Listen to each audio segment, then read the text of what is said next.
Hey guys, YST here and welcome back to another Raid Shadow Legends video. And today we're going to be taking the arena nuker in Magnaar for a spin in the hard HYDRA clan boss with a wonky.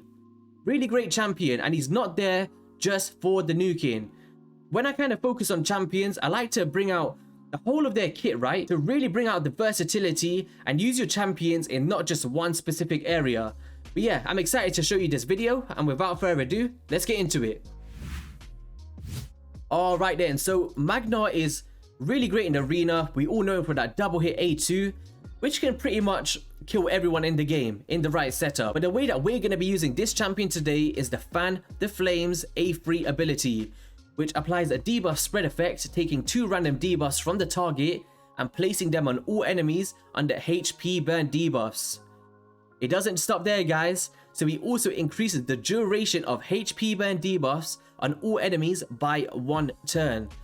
So let's just say in a great scenario, the head on the left, the head of Wrath, the head of Blight, whoever it is, if you've got HP burn up on around 2 enemies or even 3, you can place that debuff spread, so if someone doesn't have a weaken for instance or decreased defense, he's able to put that up on all enemies, but he's also increasing that duration of HP burn debuffs to coincide with your Geomancers. This can lead to so much extra damage, so much more damage mitigation, and overall leading to a great run. Because let's just say they've got like a 3-turn HP burn up. You could put that up to a 4-turn, allowing your Geomancer to cycle through his abilities to place the burn on every single head without it dropping off. It's really great.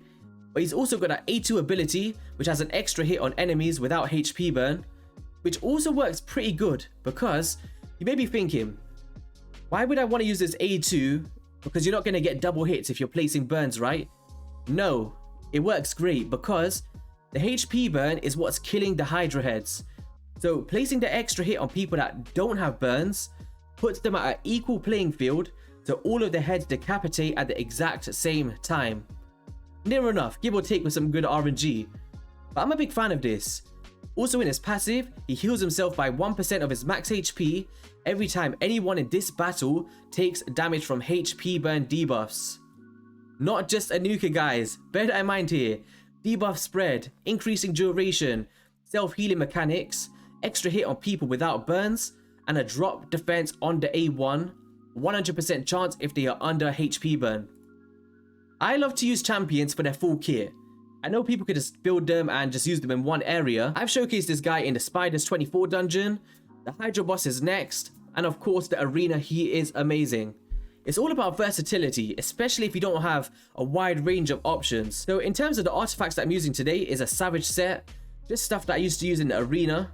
But we got like crit damage, we got HP percent, speed on the boots, we got accuracy, crit damage, and HP. In terms of the masteries, we've gone the offensive tree down to War Master and the defensive tree to get those counterattacks. So let's go into the moment you've all been waiting for. Let's get into the run. Let's go. Alright, so this is the team that I'm going to be using today. We've got the Geomancer lead to get that 10 meter boost fill from our Inquisitor Shamail. We have got our Magnaar to do all of that HP burn extending, double hits when they're decapitated, great damage, and also that drop defense and self-healing mechanics. We've got Ugo for the block buffs. Go up top Moss Speed, a really solid option because it just places. We've got Lydia the Death Siren, mainly for the increased speed, but also to apply the block buffs if Ugo seems to get a weak hit, which works out really great. Drop defense and weaken is also amazing, but we've got the weaken and the drop defense from our Ugo. Godseeker Aneri playing a great role in the AoE heal mechanics and extending our buffs.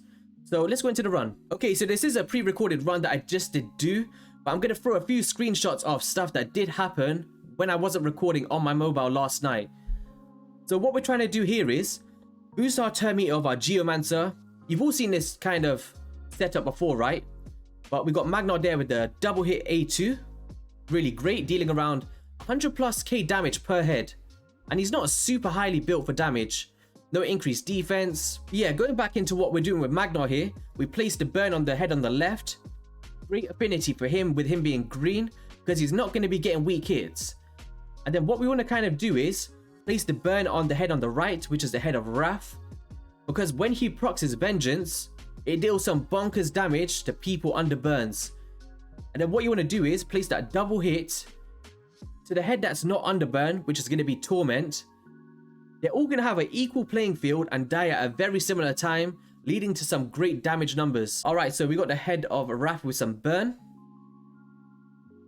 Then we're just going to keep proccing at the head of torment, right? We want to proc that Terminator boost, trying to get the head of Mischief under a burn as well.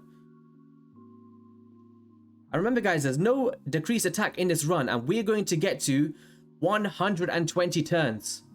It's insane. The sustainability of the damage reductions from HP burn, it works out great for sure.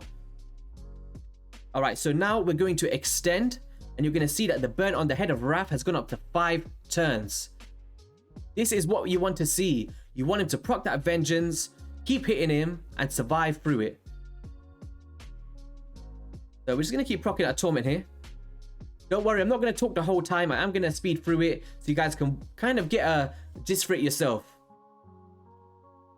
So right here, what we're trying to do is place the burn on the head of Mischief next.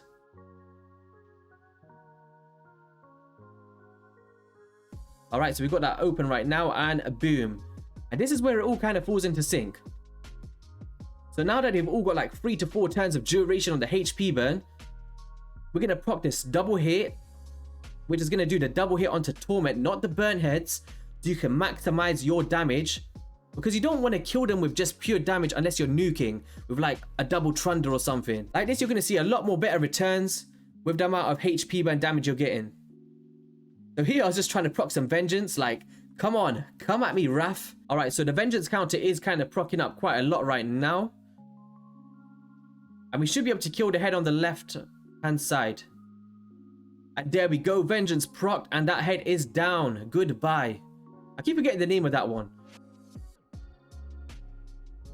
And then now, hopefully what we want to do is get them all decapitated, right? I don't think we managed to do it in this run, but I will throw up a screenshot of where we managed to do it by turn 17.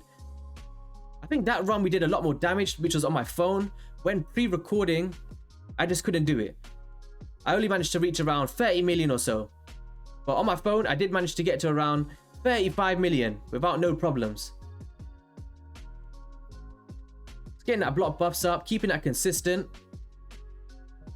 But look at the sustainability. No one is in jeopardy. We've got the heals from our Ugo. We've got the heals from our Godseeker. We've got damage mitigation. Great synergy for sure. Yeah, so this is where I didn't manage to proc them all at the same time like that screenshot. But it's still going to lead to some great damage.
Okay guys, so we managed to get to turn count of 116 with this current team.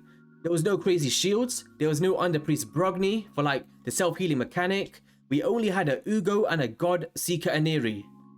That was it, literally for healing. No ally protection, no counterattacks. Pretty bonkers for sure. So this was the final damage at 29.02 million damage dealt. We never managed to make full use of our Magnaar here with the double hits when they was decapitated, like I showed you in the screenshot. But 30 million, really respectable on the hard stage, using a team like this.